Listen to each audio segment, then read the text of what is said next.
Hey everybody, welcome back to my YouTube channel. I hope that you've been enjoying the videos that are being uploaded, and if you are, please subscribe to the channel and drop the video a like. We'd really appreciate the support. We're going to be discussing a follower's question today, which was drills for accuracy in both live and dry fire, and how do we maintain accuracy when we put under stress, whether that's a competition environment or some other form of shooting or training that we put under stress. So let's just jump straight into the drills for a minute. It's going to be a little bit more immediate in what you're seeing with regards to accuracy in live fire compared to dry fire. That being said, in dry fire, if you're looking at the right things and you're applying the mechanics of shooting, there's a lot that you can gain and learn in there through sheer repetition and understanding. So let's go over live fire drills first. The first thing that you want to be doing is unsupported group shooting. Now, this doesn't mean that you have to be shooting groups at 25 meters to start. When I started shooting and learning the mechanics of the fundamental to shoot, I was shooting groups at 5 meters because it's more forgiving in what I'm doing. The error that I'm applying to the gun is smaller, or it shows a smaller result on the target, and that assists you in a faster learning curve to rectify what you're doing. As you start seeing success and consistency in those groupings, you can take a couple steps back, start working on it from there. And if you find yourself really battling once you get to a certain distance, there's absolutely nothing wrong with taking a few steps forward again to rectify what you're doing, and then you can move along and move backwards again and carry on with that. The second thing is there's a lot of other accuracy-based drills that you could be doing. There's the dot torture, which is an excellent accuracy-based drill that's going to test essentially the fundamental of shooting. There's some strong hand and weak hand unsupported in there. It's a really good test of your skill, and it is a drill that you can keep track of. So you can, over a series of live fire practices, have documented results of what you were doing on the dot torture. You can track your progress, and if you start battling, you can revert back to what you had and then go from there again. Other drills that involve putting you under a little bit more pressure, probably a time constraint drill, is going to be like the test, which was created by Ken Hackathorn.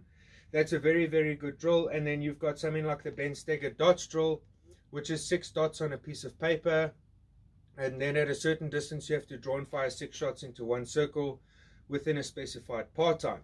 What those are going to do is, because you have to do it within a certain time limit, it's going to bring some sort of pressure into your practice, which would assist you in learning to deal with the pressure that's being applied to you in practice, and you can take that into your competition or stressful environment.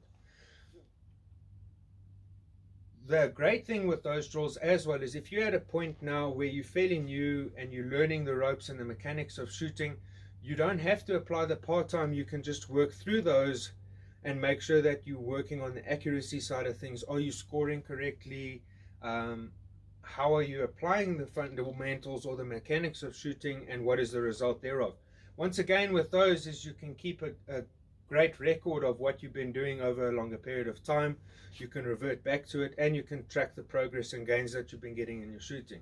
Now, when we jump into dry fire drills, it's a little bit different because you don't have that immediate feedback. You're not punching holes into targets, those kinds of things.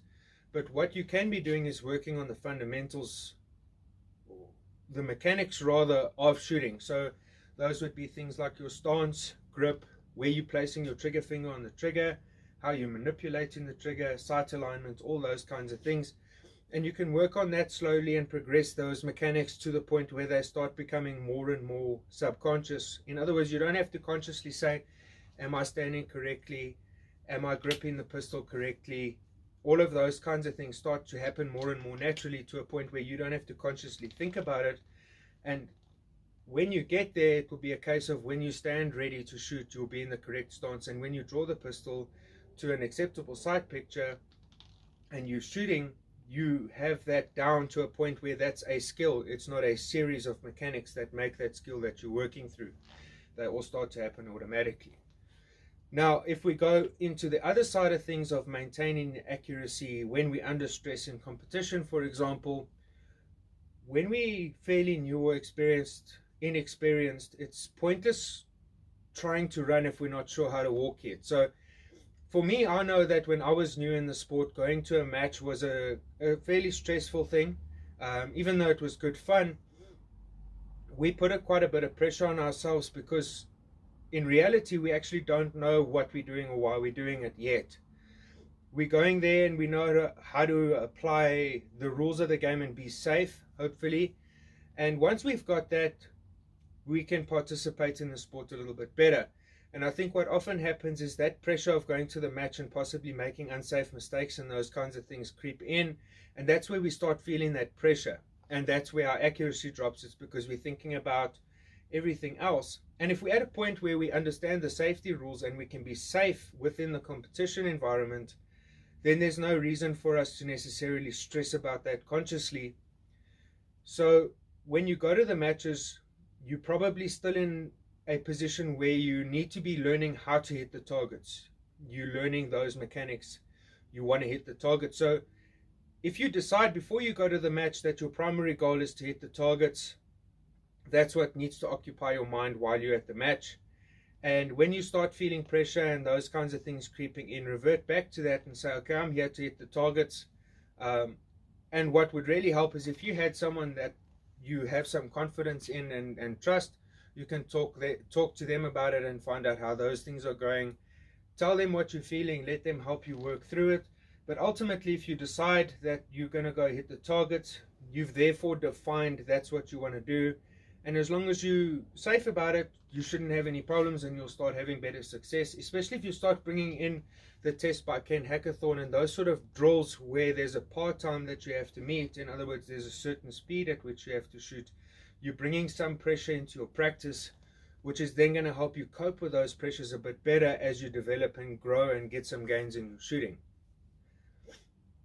Dry fire drills, if you come back to that for a minute, are much the same. You can practice group shooting and those kinds of things in dry fire as well, as long as you honestly evaluating what your sights are doing and you develop the mechanics of doing that correctly. So keep that in mind with dry fire as well. Be realistic about what you're seeing, and if you see something that's incorrect, then rectify it and then continue with what you're doing in the dry fire. For me personally, most dry fire drills are, I'm not going to say accuracy based, but I'm always looking at the accuracy that I'm doing. So if I'm working on a 6 reload 6 drill, for example, and I see that the sights aren't on the last target correctly, I know that they weren't on the last target correctly, and I can rectify that when I go through it again and understand that I had done it incorrectly. So as long as you're seeing what, number one, most importantly, what you are doing correctly, and number two, what needs your work or your attention, in other words, stuff that you could be doing better, maybe it's sight alignment after a reload, something like that, and you're looking at those things, you can rectify them and then continue with those gains. This sort of covers what I wanted to do in this video. I hope this helps you out a lot. And if you guys have any questions about it, please feel free to ask and I'll assist you to the best of my abilities. But until then, I hope we get to see you on the range soon.